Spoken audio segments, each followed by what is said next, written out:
একটা মেয়ের অসহায় অবস্থাকে খবর বলে বাজারে বিক্রি করতে চাইছেন আপনারা? আপনাদের লজ্জা করছে না? তোমার ভয়ের কিচ্ছু নেই, তোমার ছবি টিভিতে দেখাবে, তোমার উপর যে পাশবিক অত্যাচার হয়েছে সে কথা সবাই জানবে। পরেশ, ফেসটা জুম করো, মুখের এই দাগগুলো যেন প্রমিনেন্ট হয়। তোমার ভয়ের কিচ্ছু নেই। এসব কি হচ্ছে? শোনো, সেই বদমাইশগুলো যখন বলাৎকার করছিল তখন তোমার কেমন লাগছিল গো? হ্যাঁ বলো। Stop it, I say stop it. এইটুকু একটা মেয়েকে এসব বাজে কথা জিজ্ঞেস করতে আপনাদের লজ্জা লাগছে না? কতগুলো রাক্ষস একটা নিরীহ মেয়েকে আঁচড়ে কামড়ে ক্ষত বিক্ষত করে দিয়েছে, আপনারা শকুনের মতো তাকে ঠোকরাতে আসছেন। আপনি কে? ওর হয়ে এত ওকালতি করতে এসেছেন? বলবো কে? আমি স্বাতী রায় সর্বজ্ঞ। কি স্বাতী রায় সর্বজ্ঞ? এই স্বাতী রায় সর্বজ্ঞ? স্বাতী রায় সর্বজ্ঞ? এই স্বাতী রায় সর্বজ্ঞ রে? এই স্বাতী রায় সর্বজ্ঞ? এই স্বাতী রায় সর্বজ্ঞ রে? স্বাতী রায় সর্বজ্ঞ? এই ভালো করে ছবিটা তোল, ছবিটা ভালো করে তুই দাঁড়া। ম্যাডাম, আমি কল্পনা মিত্র। আরে ওখানে দাঁড়িয়ে কি হচ্ছে? সরে যা না ওখান থেকে। আরে ও তো মেয়েটা জেঠু রে। হ্যাঁ জেঠু, আসুন আসুন বসুন। তাহলে থাকুন। না ঠিক আছে তো? আরে না বস, ফ্রেমিং ঠিক হয়নি। দাঁড়া দাঁড়া, তুলে দে। ঠিক আছে। শুনুন ম্যাডাম, বলাৎকারের বিষয়ে আপনার কি বক্তব্য? হ্যাঁ বলুন। নারী জাতির স্বার্থ আর ইজ্জত রক্ষার আপনি যে পদক্ষেপ নিয়েছেন তার ইন্সপিরেশন আপনি পেলেন কোথায়? সে প্রশ্ন পরে করা যাবে। পরেশ, প্রথমে মেয়েটা আর ওর জ্যাঠামশাইয়ের ওপর, আর তারপর স্বাতী ম্যাডামের মুখের ওপর ক্যামেরাটা প্যান করিয়ে স্টে করাও। আচ্ছা ম্যাডাম, মুখেতে একটু রাগ আর একটু দুঃখের এক্সপ্রেশন রাখুন। কিন্তু ম্যাডামের শাড়ি পাটটার কালার ঠিক লাগছে না। ওহ পরেশ, তুমি ছাড়ো না, আগে ছবিটা নাও না। হ্যাঁ মেয়েটার মাথাটা একটু তুলে ধরুন তো।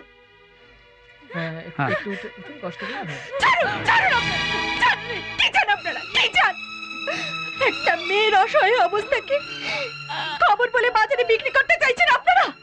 আপনাদের লজ্জা করছে না?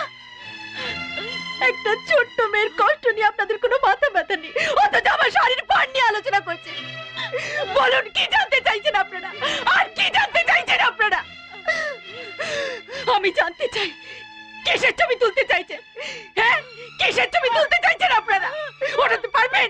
সাহস আছে আপনাদের কারো? ওঠান, ওঠান ছবি তুলুন। কেন, কি হলো? রুমাল দিয়ে মুখ থেকে দাঁড়িয়ে আছেন? যে খবর প্রতিদিন আপনাদের মুখে মুখে ঘুরছিল তার আসল রূপ থেকে রুমাল দিয়ে মুখ ঢাকছেন? সত্যি কথা লিখবার জন্য, ছাপবার জন্য, ছবি তোলার জন্য খুব শখ ছিল আপনাদের, না? এখন কি হলো? যান আপনারা। শুনুন ম্যাডাম, আপনারা যান বলছি, আর একটাও কথা বলবে না, চলে যান সব।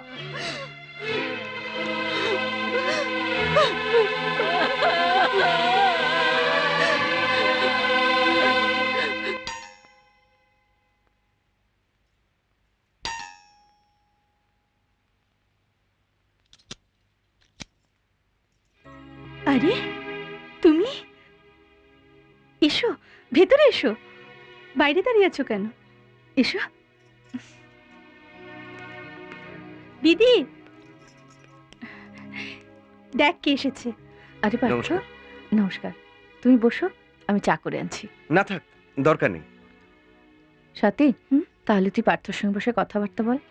আমার তো পরীক্ষা চলছে, আমি ঘুরে আসছি। ঠিক আছে। কি করে জানলে আমি এখানে আছি? নিত্যর কাছে। তাহলে তুমি এতদিন পরে এলে কেন? তুমি বোধহয় চাওনি যে আমি তোমার সঙ্গে দেখা করতে এখানে চলে আসি। তুমি এমন কেন বলছো? ভগবান জানে, বাড়ি ছাড়ার আগের মুহূর্তেও তোমার কথাই মনে পড়েছে। প্রত্যেক মুহূর্তে শুধু মনে পড়েছে তোমারই কথা।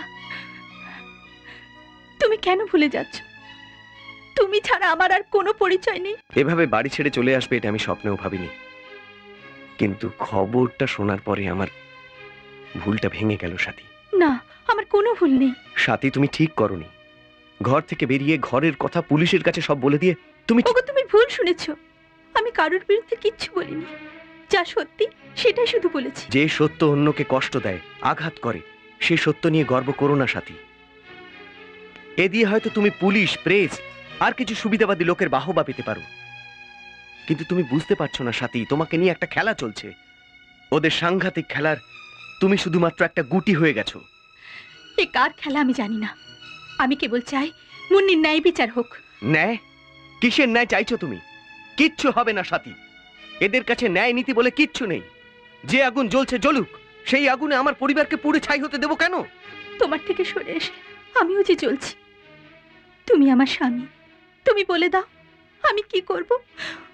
অন্তত মুন্নির জন্য। মুন্নি আজ তোমার কাছে আমার থেকে বড় হয়ে গেছে। ঠিক আছে, যেটা তুমি ঠিক ভাবছো তাই করো।